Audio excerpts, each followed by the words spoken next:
Hello, friends. We're out on the porch today. Today we have Wally with us.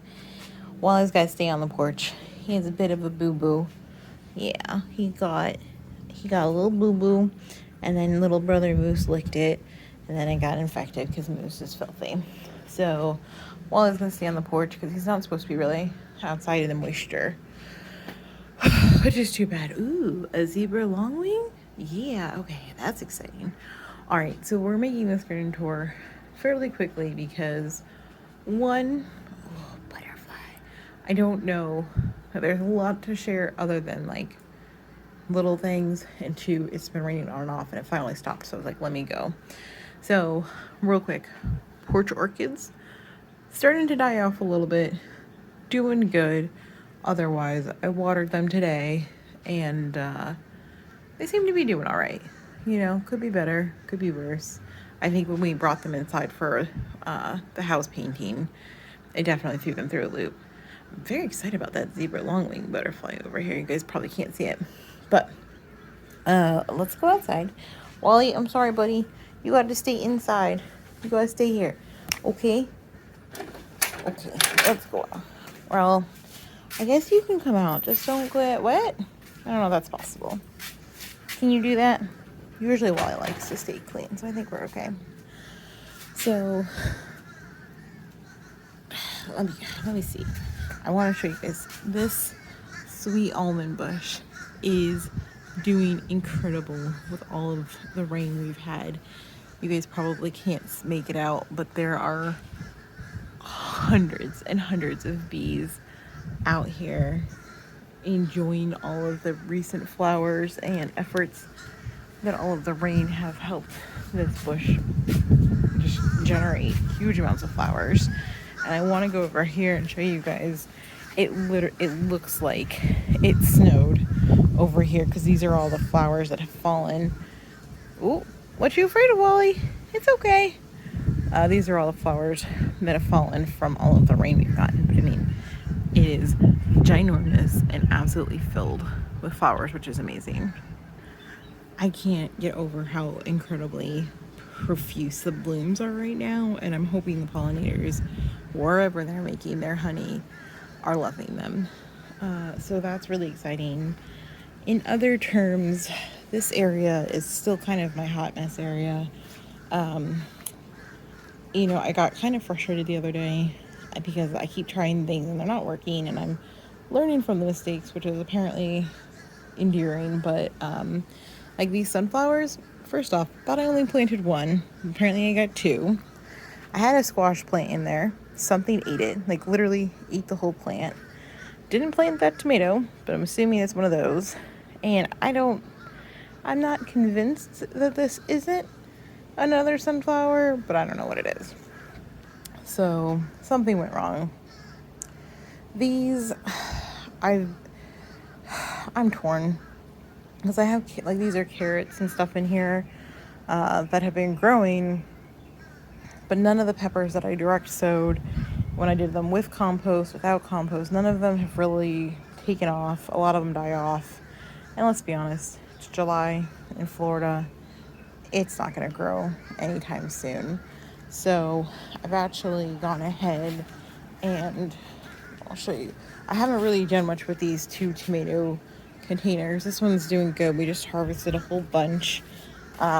These three here, I pulled out almost everything in them except for the parsley. The onions I'm just trying to cut down and use. And then I did pull stuff out of here, but then this tomato is growing, so I'm like, well, maybe I should keep it. The kale I'm leaving. It's kind of a messy container, but it's doing good.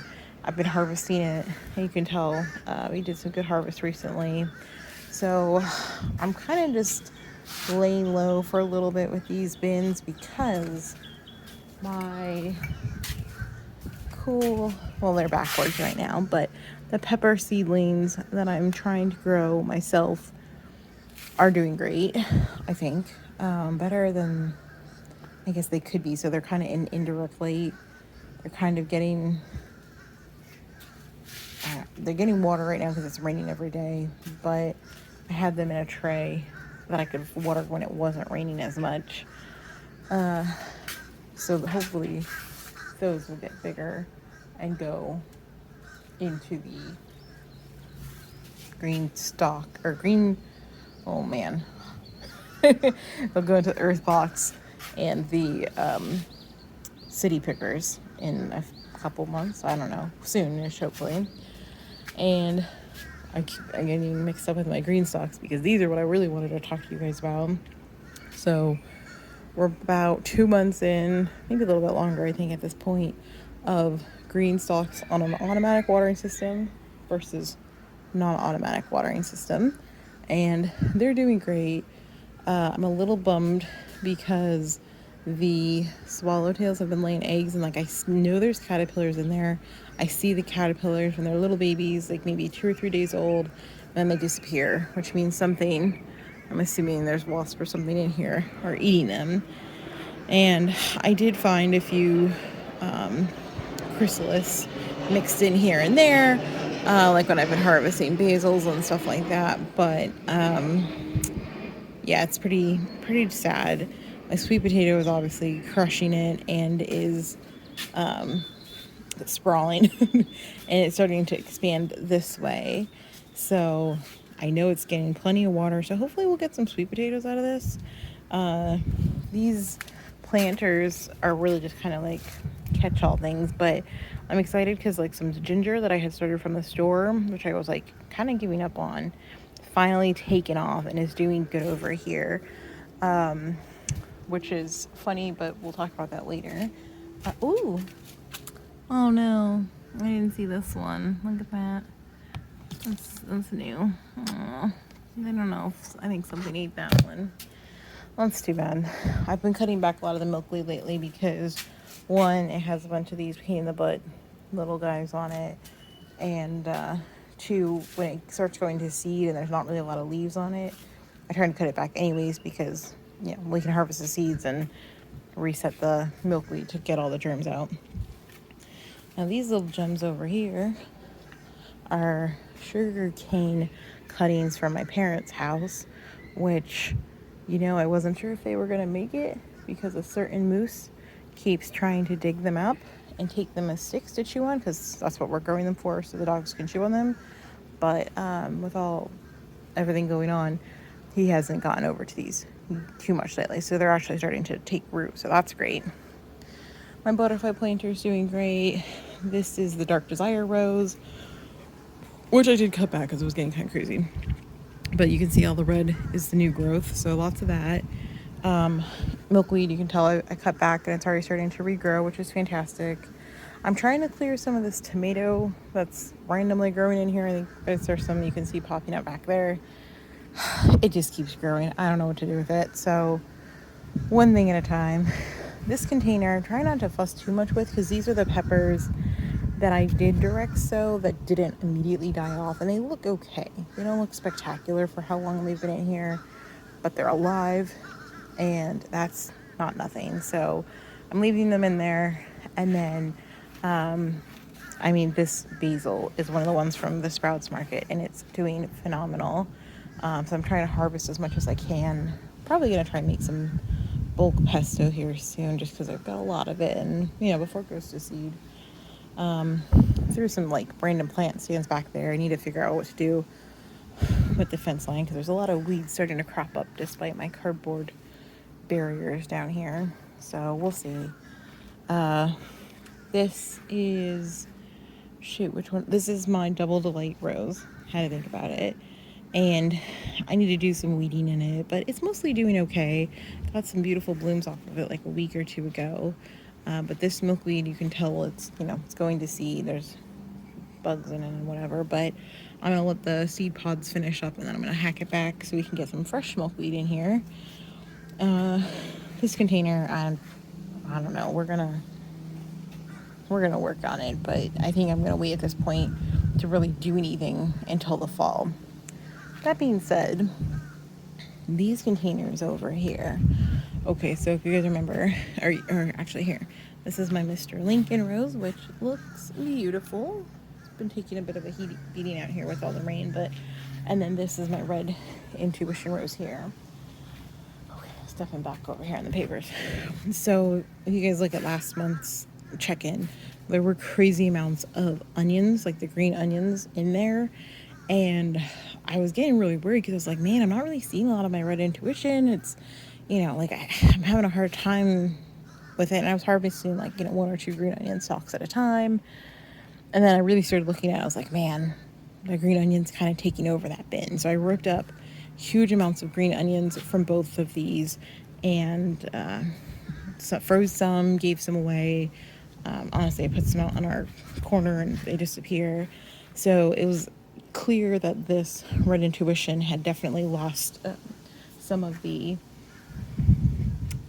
canes on them that were previously here. I had to cut them back because they were, I guess, too crowded and had died off, and they were looking pretty gnarly. So I took them out, pulled up some of the alyssum that has, died off in the warmer months, and then I found this at the nursery recently, and I thought, oh, it looks really pretty, and I think when the green and the red are there, they're going to look really nice together.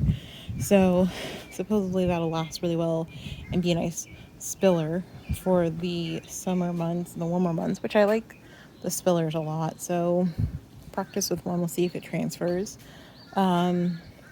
This one over here with my coyote tomatoes that I did actually try to grow on purpose as opposed to my other one. They're doing okay. They're not growing as profusely as I would like. But it's just kind of, that was good. This is kind of turning into like a herb and tomato thing, although I don't think this is supposed to be in here. Yeah, I suppose. Nope. I'll come back for that one, I guess. But I mean, there's parsley, 2 ways, basil, onions, tomato. I got like half an Italian dish here. So we're going to leave that, and then I'll probably put another, I keep trying to put another tomato in here as a direct sow back in this corner, but nothing ever seems to get going. So maybe my luck will change. I'll try 82. This is my Portlandia Rose.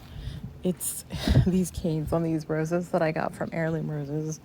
I mean, absolutely beautiful roses, but the canes are growing just crazy tall.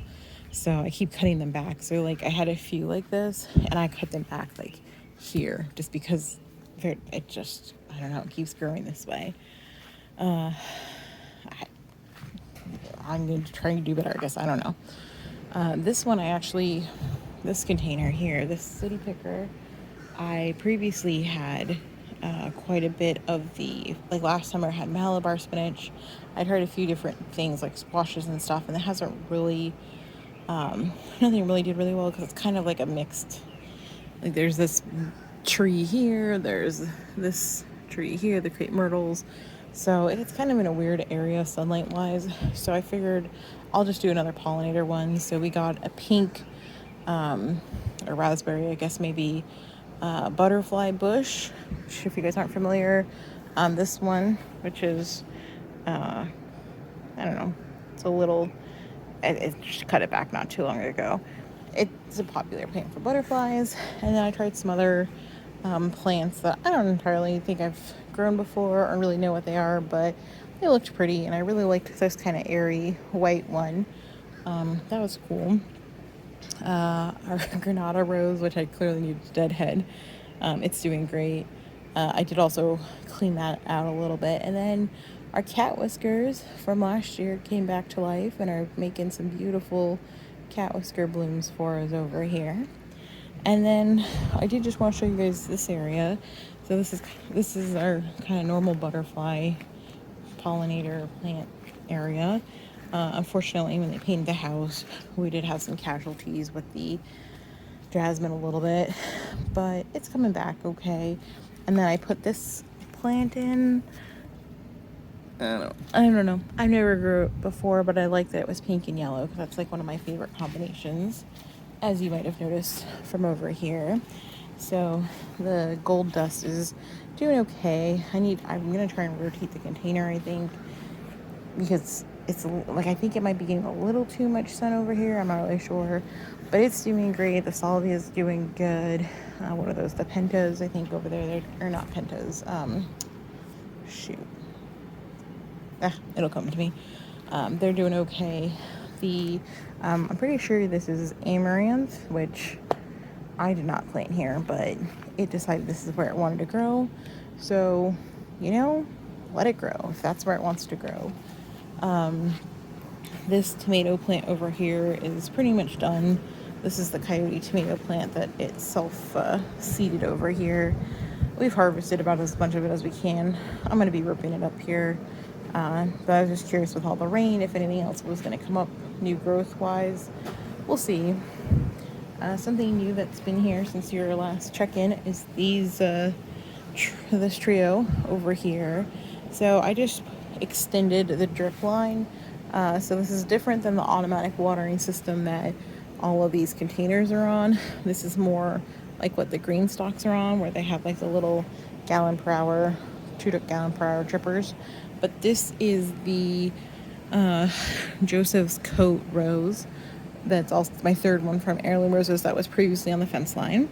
So I put it over here, and it's done really well. It's actually had quite a bit of more growth on it, so I think it likes this new space. And then this is some ginger from my parents, which I've never grown ginger before, so I'm hoping they had theirs in an indirect kind of shady area, which is what this area is. I don't think I'm doing it right because the leaves have kind of shifted a little bit, but I don't know if that's because, you know, did it not like being moved around? Did it have it in another spot in the yard for a couple of days before I moved it here and I didn't like that spot? I don't know. So we're going to let it sit here for a little bit, see if it likes it. And then I have this very, very pathetic little squash that I did try to grow. I think there's probably not enough sun over here for it, but I'm trying. Because some things just absolutely annihilating my squash. You know, I even had squash in the GreenStalks over here, and they're doing okay, but there's clearly something eating them. So they're mostly doing okay. Let's see, what else do we need to check on? Oh yeah, we need to check on the side of the house really quick. But like, the squash is doing okay. This one's doing all right. There was one over here, and it was doing good. It just, like, there was just something chewing on it, and it just disappeared after, I don't know, a week or two of really good growth. So too bad, but the impatiens are doing great. There's still kale in here that I've been able to harvest recently, so that's exciting. Over here on the side of the house, there's not much new going on, just the usual stuff. Everything's kind of been put back. This tomato plant has finally died off, so need to trim that back a little bit. But I mean, mostly everything's going really well. I've gotten some great gladiolas out of here. I have some limes and lemons that have started. They're looking good. Got this, a few here, a few there. So I don't know if these are the limes or the lemon side of the plant, but we'll find out. Unfortunately, a lot of this stuff has just died off from heat. I am excited about this one. I got some yard trash we're going to go out because one, I'm hoping to put some flowers in here to hang, but two, this is lemongrass, which is growing really well, and then this is Amaranth Spinach, which I've been harvesting, although it grows like a weed, so keeping up with it's crazy, but it's doing really well. So this is exciting because you can use lemongrass for all sorts of health foods, soups, whatnot, but having the amaranth spinach there as well is great. Oh, hey, butterfly.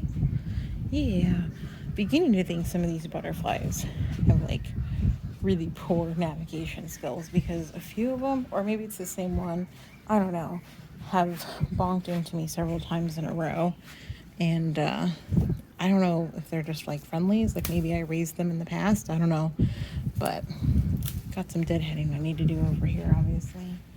But yeah, nothing exciting, a lot of weeds, but in the summer, it's hard to keep things alive. I still keep coming over here and just staring at the ground because we don't get snow in Florida, but it looks like snow with all of this, and I really wish you guys could see this. It's so cool.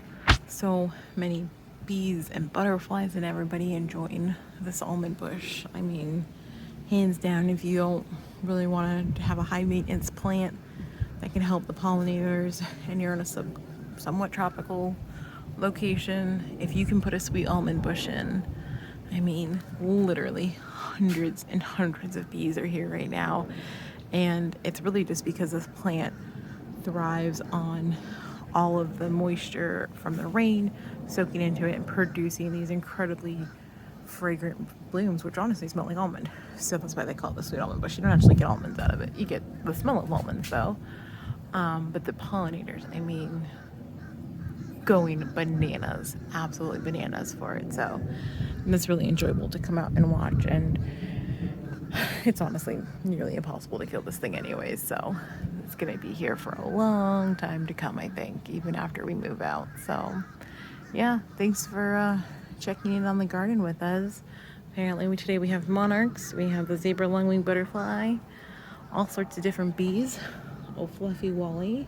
Ooh, 2 monarchs, 3 monarchs. Ooh, yeah, see, totally worth putting some of these in the yard. Oh no, oh no. Okay, I gotta go save that monarch. Do you see that? You see that? It's a mean wasp trying to kill it. We can't have that. We can't have that. Okay, guys, gotta go.